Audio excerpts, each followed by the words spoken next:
मेरे ऊपर भी एक दो इल्जाम लगाए जी, उसका हमने मुतनाज़ा कर दिया उसका आर्मी चीफ का। मुझे तो कोई अपना आर्मी चीफ नहीं चाहिए, फिर से ना मुझे अपना कोई जज चाहिए। और फिर हम कहते हैं कि जी आर्मी चीफ के मेरे ऊपर भी एक दो इल्जाम लगाए जी, उसका हमने मुतनाज़ा कर दिया उसका आर्मी चीफ का।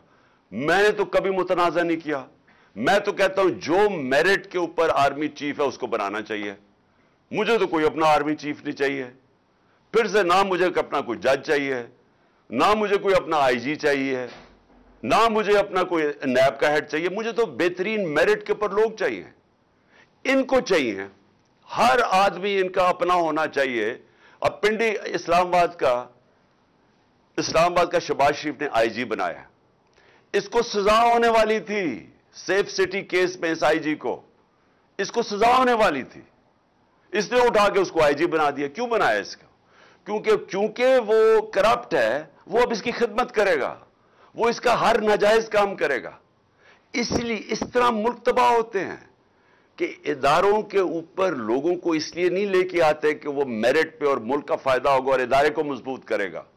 उनको इसलिए लेके आते हैं कि ये इनके गलत काम करेंगे, और यही इन्होंने करवाया आज तक।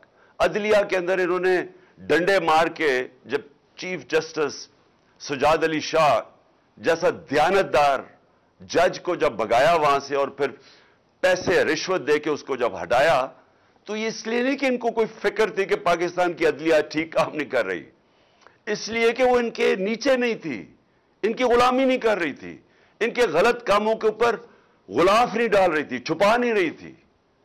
तो जब जिन लोगों की पूरी तारीख ही ये हो, तो वो लोग पाकिस्तान के आर्मी चीफ का फैसला करेंगे लंदन में बैठ के।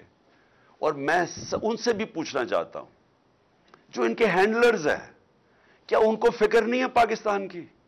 क्या उनको नहीं समझ आ रही है क्या हो रहा है मुल्क के अंदर? क्या उनको तब नहीं समझ आ रही थी जब ये एक चोरों के ऊपर मुसल्लत किया जा रहा था कि उन्होंने मुल्क के साथ करना क्या है?